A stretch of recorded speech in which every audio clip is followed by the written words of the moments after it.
سبحان الذی اسری بعبدہ، پاک ہے وہ ذات جو لے گئی اپنے بندے کو راتوں رات مسجد اقصی سے مسجد حرام سے مسجد اقصی تک۔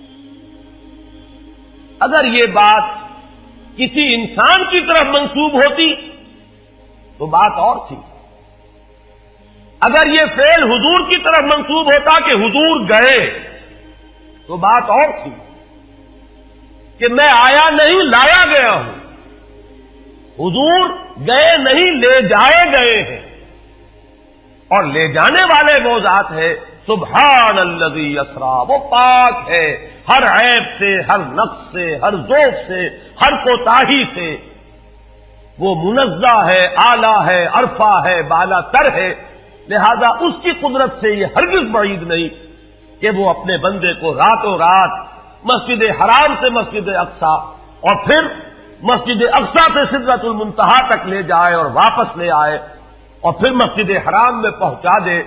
اور بعض روایات میں آتا ہے کہ وضو کا پانی ابھی بہ رہا تھا اور کنڈی جو ہے حضور کے مکان کی وہ ابھی ہل رہی تھی، معلوم ہوا وقت نہیں گزرا۔ میں کچھ بیان کروں گا، میرے بیان کرنے میں کچھ کمی اور بیشی ہونے کا اندیشہ ہے۔ اگر ہم اتنے خوش قسمت ہیں کہ وہ واقعہ ہمارے پاس ایک مفصل حدیث کی شکل میں موجود، اور حدیث بھی دوسرے یا تیسرے طبقے کی کتابوں کی نہیں، متفق علیہ، جس میں روایتاً جیسا کہ میں نے عرض کیا جس کا پایا تقریباً قرآن کے برابر، اور اس حدیث کے راوی ہیں حضرت مالک ابن صعصع رضی اللہ تعالی عنہ۔ ان کے بارے میں ایک بات ہے بڑی اہم، وہ نوٹ کر لیجئے۔ یہ انصاری صحابی ہیں، ان میں سے نہیں ہے کہ جنہیں حدیثیں بیان کرنے کا کوئی زیادہ شوق رہا ہو، یہ غالباً واحد حدیث ہے جو انہوں نے بیان کی، اور انہیں اس سے نہایت شغف تھا، نہایت محبت کے ساتھ انہوں نے اس کو محفوظ کیا تھا، اس کے ایک ایک لفظ کی حفاظت کی تھی۔ چنانچہ بعض دوسرے وہ صحابہ بھی جنہوں نے خود حضور سے یہ بات سنی ہوئی تھی، اب ایک تو وہ خود براہ راست روایت کر رہے حضور سے کہ ہم نے سنا، حضرت انس ابن مالک رضی اللہ تعالی عنہ خود، لیکن وہ صحابہ بھی ان کی خدمت میں خاص طور پر حاضر ہو کر ان سے اس روایت کو سنتے تھے، اس لیے کہ اس روایت میں ان کا درجہ بہت بلند ہے، ان کو اس سے بہت شغف تھا۔ تو صحابہ جو براہ راست حضور سے سن چکے وہ بھی ان کے پاس جا کر خاص طور پر اس حدیث کو سنا کرتے تھے۔ چنانچہ یہ روایت جو متفق علیہ ہے، یہ امام بخاری جو اس کو لائے ہیں عن قتادہ عن انس بن مالک عن مالک بن صعصع رضی اللہ تعالی عنہم، حضرت انس بن مالک سے روایت موجود ہے مسلم شریف میں براہ راست ان سے، لیکن یہ اس روایت کو بیان کر رہے ہیں حضرت مالک ابن صعصع رضی اللہ تعالی عنہ کے حوالے سے۔ روایت کیا ہے؟ ان النبی صلی اللہ علیہ وسلم حدثهم عن لیلۃ اسری بہ۔ اب دیکھیے یہ مرفوع حدیث ہو گئی، حضرت صعصع بیان فرما رہے ہیں کہ نبی اکرم صلی اللہ علیہ وسلم نے خود ہمیں سنایا، وہ حالات و واقعات سنائے جو اس رات کو پیش آئے جس رات کے انہیں لے جایا گیا۔ قال بینما انا فی الحطیم وربما قال فی الفجر، حضور فرماتے ہیں کہ میں اسی اثنا میں کہ میں حتیم میں تھا، اور ایک دوسری روایت میں الفاظ حجر آئے ہیں، وہ بھی کہتے ہیں اسی حصے کو، مضطجعا میں لیٹا ہوا تھا، اذ اتانی آتن کہ اچانک میرے پاس ایک آنے والا آیا۔ یہ آنے والے کون ہیں؟ حضرت جبرائیل، یہ بعد میں واضح ہو جائے گا۔ فشق ما بین ہذہ الی ہذہ، حضور نے اشارہ فرمایا، اس نے یہاں سے یہاں تک میرا سینہ چاک کیا، یعنی من طفرت نہرہ ہی الی شعرتہ ہی، یہ جو گڑھا ہے حلق کا گڑھا، یہاں سے لے کر تیرے ناک تک سینہ چاک کیا، فاستخرج قلبی، اور میرا دل نکالا، ثم اعطیت بطست من ذهب مملوء ایمانا فغسل قلبی، پھر ایک تشت لایا گیا سنہری جو ایمان سے مملوء تھا، بھرا ہوا تھا، تو پھر اس کے ذریعے سے میرے اس قلب کو، سینے کو دھویا گیا، ثم غسل ثم اعید وفی روایت، اس کے بعد اس کو لوٹا دیا گیا اور پھر وہ زخم بھی سی دیا گیا۔ ایک روایت میں آتا ہے ثم غسل البطن بماء زمزم ثم ملئ ایمانا وحکمتا، اسی طریقے سے پورے پیٹ کو بھی صاف کیا گیا مائے زمزم سے، اور اس میں بھی ایمان اور حکمت بھر دیے گئے۔ ثم اعطیت بدابۃ، پھر میرے پاس ایک چوپایا لایا گیا، دون البغل فوق الحمار، جو بغل یعنی خچر سے تو کچھ چھوٹا تھا، اور حمار یعنی گدھے سے کچھ بڑا تھا، اب یہ جو سفید تھا، یقال له البراق، جس کا نام براق ہے، وَيَدَعُ خَطْوَهُ عِنْدَ أَقْصَى طَرْفِهِ، اور اس کا ہر قدم اس کی حد نگاہ پر جا کر پڑتا تھا۔ فَعِلْتُ عَلَيْهِ، میں اس پر سوار ہوا، فَانْطَلَقَ بِي جبرائیل، اب یہاں نام آ گیا، وہ آنے والے کون تھے؟ پھر چلے میرے ساتھ حضرت جبرائیل، حتی اتی السماء الدنیا، یہاں تک کہ وہ آسمان دنیا تک پہنچ گئے، جو پہلا آسمان۔ اب یہاں دیکھیے وہ روایت میں جو زمینی سفر کا درمیانی حصہ ہے وہ رہ گیا ہے، دوسری روایات سے ہم اس کو جوڑ کر جمع کریں کہ پہلا زمینی سفر ہے، مسجد اقصی تک پہنچے ہیں، وہاں جا کر روایت میں آتا ہے میں نے وہی اپنے اس خچر کو باندھا، براق کو، جہاں انبیاء باندھا کرتے تھے، اور پھر وہاں میں نے نماز ادا کی، بہت سے لوگ جمع ہوئے، میں منتظر تھا کہ کون نماز پڑھائے گا، کہ جبرائیل نے میرا ہاتھ پکڑ کر مجھے آگے کیا، میں نے نماز پڑھائی، اور پھر جبرائیل نے مجھے بتایا کہ یہ تمام انبیاء تھے جو اس دنیا میں مبعوث ہوئے ہیں، اور آج آپ نے ان سب کی امامت کی۔ یہاں سے پھر شروع ہوا ہے وہ دوسرا سفر، لیکن جب پہلے آسمان تک پہنچے، فاستفتح، انہوں نے دستک دی، کھلوانا چاہا، قیل من ھذا، پوچھا گیا کون ہے؟ قال جبرائیل، انہوں نے جواب دیا جبرائیل۔ قیل ومن معک، پوچھا گیا کہ آپ کے ساتھ کون ہے؟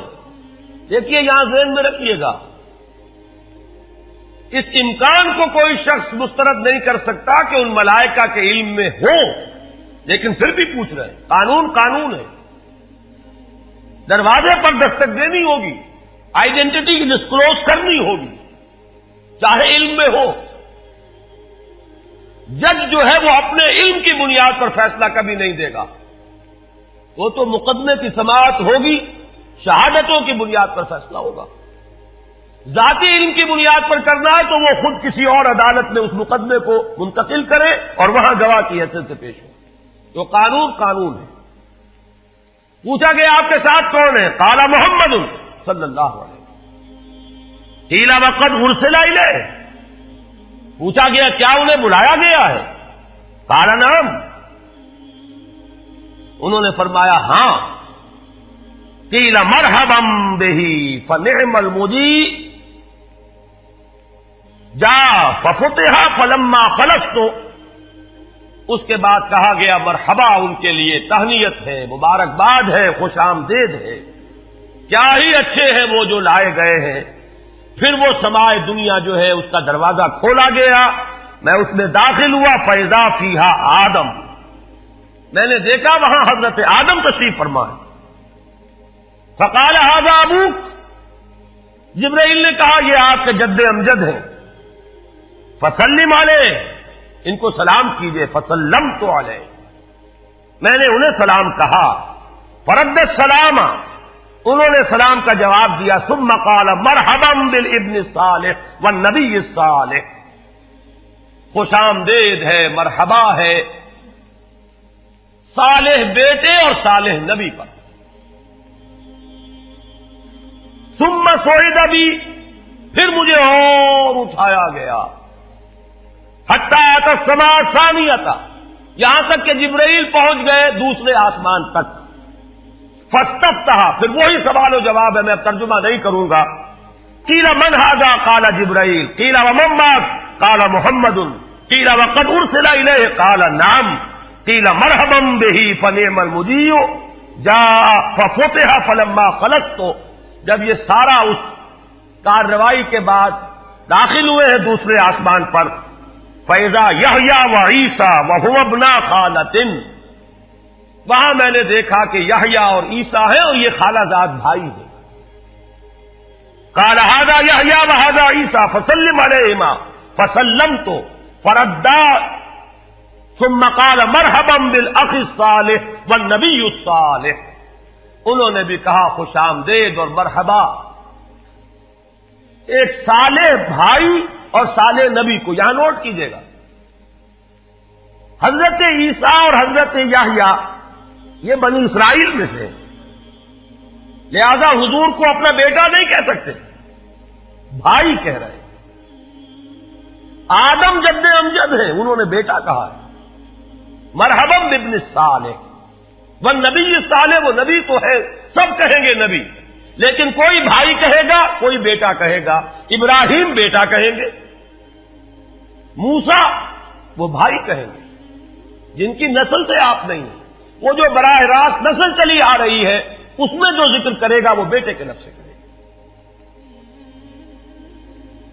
ثم صعد بی الی السماء الثالثہ فاستفتح، قیل من ھذا، قال جبرائیل، قیل ومن معک، قال محمدا، قیل وقد ارسل الیہ، قال نعم، قیل مرحبا بہ فنعم المجیء جاء ففتح فلما خلصت اذا یوسف، قال ھذا یوسف فسلم علیہ، فسلمت علیہ، فرد، ثم قال مرحبا بالاخ الصالح والنبی الصالح۔ اب مجھے ترجمے کی ضرورت نہیں ہے، ایک مرتبہ بات آپ نے سمجھ لی، اب تیزی کے ساتھ میں اس حدیث کو پڑھ دینا چاہتا ہوں۔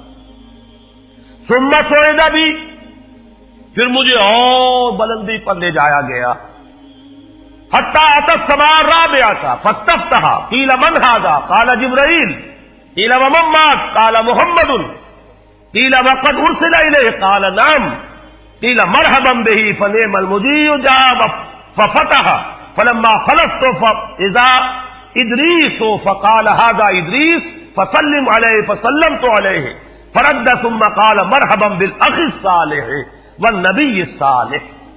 یہاں ملاقات ہوئی حضرت ادریس علیہ الصلوۃ والسلام سے۔ ثم صعد بی حتی اتى السماء الخامسة فاستفتح، قیل من ھذا، قال جبرائیل، قیل ومن معک، قال محمد، قیل وقد ارسل الیہ، قال نعم، قیل مرحبا بہ فنعم المجیء جاء ففتح فلما خلصت فاذا ہارون، قال ھذا ہارون فسلم علیہ، فسلمت علیہ، فرد، ثم قال مرحبا بالاخ الصالح والنبی الصالح۔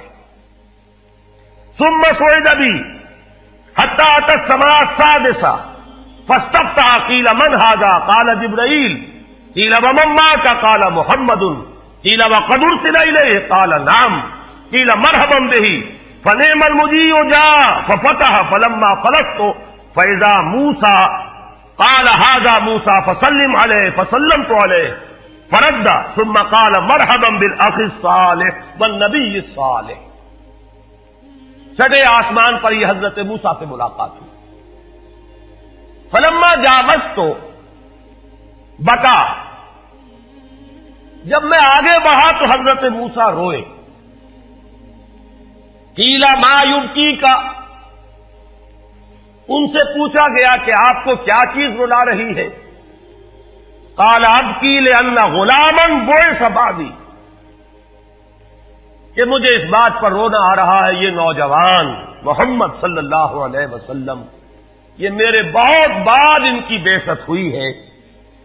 يدخل الجنت من امتہ اکثر ممن يدخلها من امتی، میرے بہت بعد آنے کے باوجود ان کی امت میں سے جنت میں داخل ہونے والوں کی تعداد میری امت کے مقابلے میں بہت زیادہ ہوگی.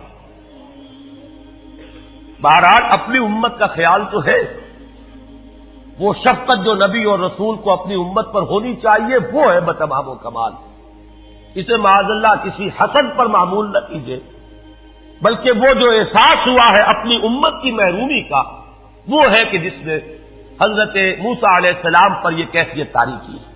ثم صعد بی، پھر مجھے اور بلند کیا گیا، الی السماء السابعۃ، ساتویں آسمان پر. فاستفتح قیل من ھذا قال جبرائیل، قیل ومن معک قال محمد صلی اللہ علیہ وسلم، قیل وقد بعث الیہ قال نعم، قیل مرحبا بہ فنعم المجیء جاء. فلما خلصت فاذا ابراہیم قال ھذا ابوک ابراہیم فسلم علیہ، فسلمت علیہ فرد السلام ثم قال مرحبا بالابن الصالح والنبی الصالح. حضرت ابراہیم نے پھر استقبال کیا، خوش آمدید صالح بیٹے اور صالح نبی کے لیے.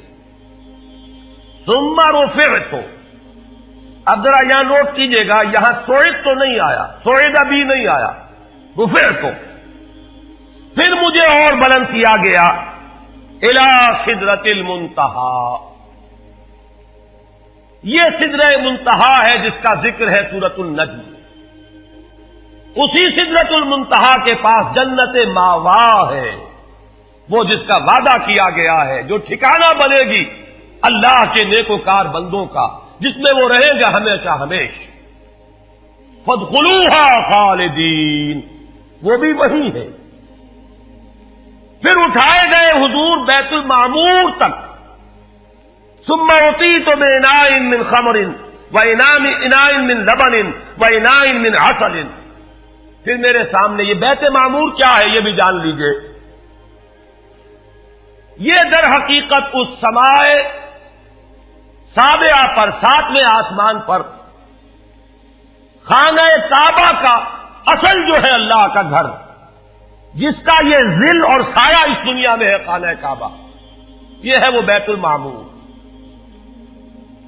جس کے بارے میں ایک اور روایت میں الفاظ یہ آئے ہیں، اس میں روزانہ 70,000 فرشتے داخل ہوتے ہیں، اور جو فرشتہ ایک مرتبہ داخل ہوا ہے آج تک اسے دوبارہ داخل ہونے کی نوبت نہیں آئی.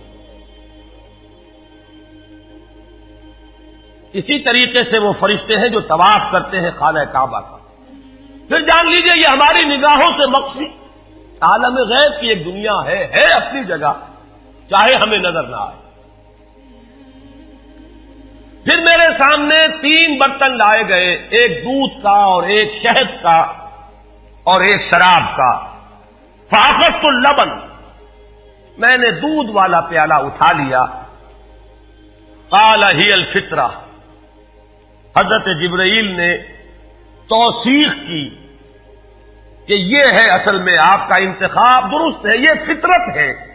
فطرت اللہ التی فطر الناس علیہا، یہی جو فطرت انسانی سے قریب ترین شے ہے اس کا آپ نے انتخاب کیا. اتت انت علیہا و امتک، اسی فطرت پر اے محمد آپ بھی ہے اور آپ کی امت بھی ہے. ثم فرضت علیہ صلوات 50 کل یوم. ایک اور روایت میں الفاظ آئے ہیں، اس میں اس کی وضاحت نہیں ہے کہ 3 چیزیں حضور کو یہاں عطا کی گئی. ایک تو 50 نمازیں جو فرض ہوئی، ایک دن رات میں 50 نمازیں، اور ایک سورہ بقرہ کی آخری 2 آیات جو تحفہ اللہ نے دیا محمد کو امت کے لیے صلی اللہ علیہ وسلم. آمن الرسول بما انزل الیہ من ربہ والمؤمنون کل آمن باللہ وملائکتہ وکتبہ ورسلہ. یہاں سے لے کر آخر تک فانصرنا علی القوم الکافرین تک یہ 2 آیات یہ جنت کے خزانوں میں سے 2 خزانے ہیں جو شب معراج کو عطا ہوئے ہیں محمد رسول اللہ کو بطور تحفہ امت کے لیے. اور تیسری بات یہ کہ اے نبی آپ کی امت کے لیے یہ خصوصی بات ہے کہ آپ کی امتیوں کے گناہ کبیرہ بھی بغیر توبہ کے معاف ہو سکیں گے. یہ خصوصی تحفے ہیں جو امت کے لیے لے کر آئے محمد صلی اللہ علیہ وسلم. 3 تحفے نماز جو اس معراج میں فرض ہو رہی ہے اور اسی کو حضور کہہ رہے ہیں الصلاۃ معراج المؤمنین. اہل ایمان کے لیے یہ بمنزلہ معراج ہے. اس میں پھر روایت میں تفصیل آ رہی ہے. واپس جب آئے ہیں حضرت موسیٰ سے ملاقات ہوئی اور انہوں نے یہ فرمایا کہ یہ 50 نمازیں بہت ہیں, مجھے تجربہ ہے, تمہاری امت اس کا تحمل نہ کر سکے گی, واپس جاؤ درخواست کرو کم کرواؤ. حضور گئے, 10 نمازیں اس میں معاف ہوئی, 40 ہوئی. پھر یہی بات ہوئی, پھر بھیجا حضرت موسیٰ نے, پھر 30 ہوئی, پھر 20 ہوئی, چوتھی مرتبہ پھر وہ 10 اور پھر 5 رہ گئیں. اس پر بھی حضرت موسیٰ نے یہ کہا اب بھی جاؤ یہ بھی بھاری ہے. حضور نے فرمایا مجھے شرم آتی ہے, میں اتنی مرتبہ جا چکا ہوں, مزید اب جانے سے حیا محسوس کر رہا ہوں. تو ندا آئی کہ یہ 5 ہی 50 کے برابر ہیں.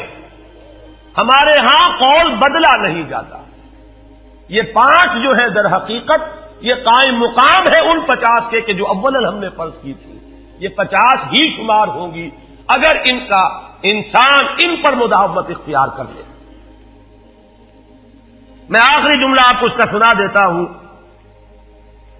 فَأُمِرْتُ بِخَمْسِ صَلَوَاتٍ كُلَّ يَوْمٍ فَرَجَعْتُ إِلَىٰ مُوسَىٰ فَقَالَ بِهَا بِمَا أُمِرْتُ بِخَمْسِ صَلَوَاتٍ كُلَّ يَوْمٍ قَالَ إِنَّ أُمَّتَكَ لَا تَسْتَطِيعُ 5 صَلَوَاتٍ كُلَّ يَوْمٍ وَإِنِّي قَدْ جَرَّبْتُ النَّاسَ قَبْلَكَ وَعَالَجْتُ بَنِي إِسْرَائِيلَ أَشَدَّ الْمُعَالَجَةِ.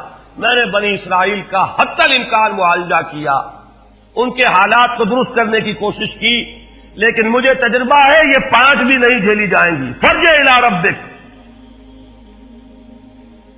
فَاسْأَلْهُ التَّخْفِيفَ, مزید تخفیف چاہیے لِأُمَّتِكَ. قَالَ سَأَلْتُ رَبِّي حَتَّىٰ اسْتَحْيَيْتُ وَلَٰكِنِّي أَرْضَىٰ وَأُسَلِّمُ. قَالَ فَلَمَّا جَاوَزْتُ نَادَىٰ مُنَادٍ ابزیت فریضتی وخففت عن عبادی. متفق علیہ. مجھے ندا آئی کہ میں نے اپنے بندوں پر تخفیف کی. اس میں وہ ذکر نہیں ہے, دوسری روایت میں ہے کہ ساتھ ہی وضاحت ہو گئی کہ یہ 5 نمازیں بھی 50 کے برابر ہے. میری بات نہیں بدلی گئی ہے, وہ در حقیقت انہوں نے اسی 50 کا رتبہ جو ہے ان 5 کو عطا فرما دیا. یہ روایت ہے جو متفق علیہ ہے.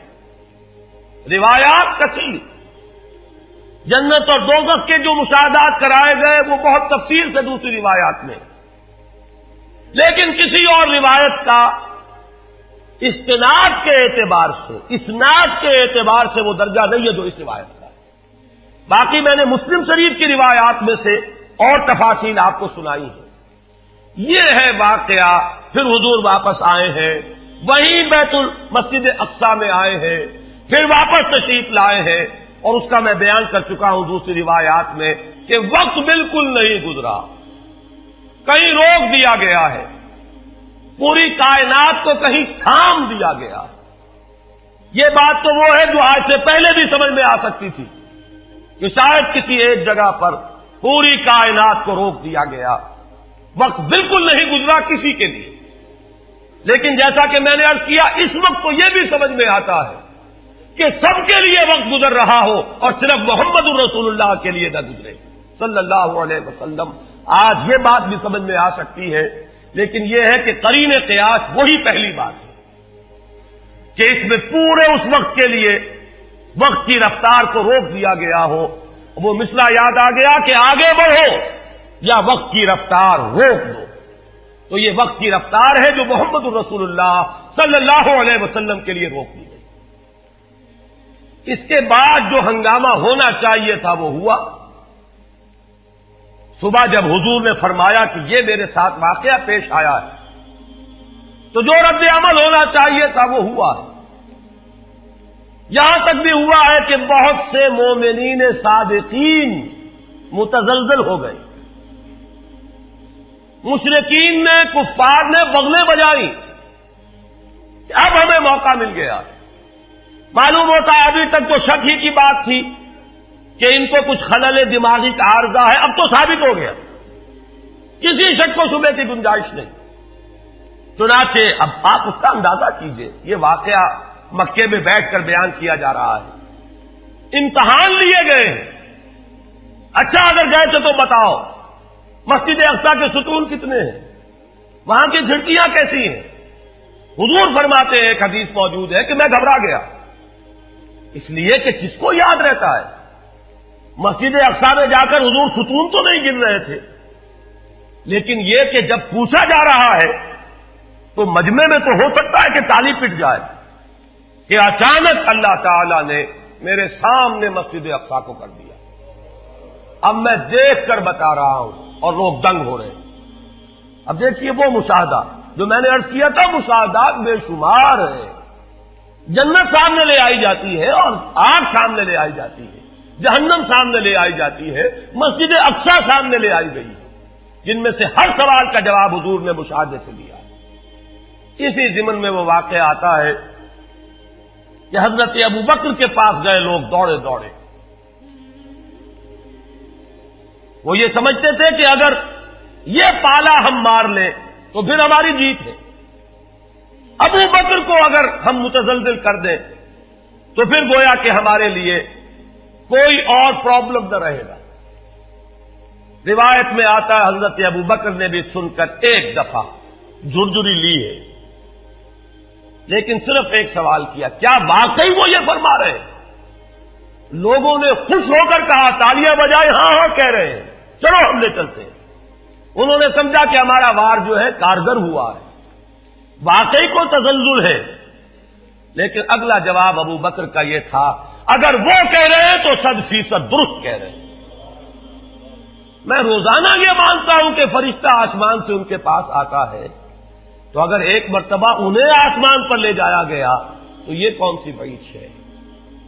یہ ہے وہ دن کہ جس کے بعد صدیق اکبر شمار ہوئے ہیں ابو بکر صدیق.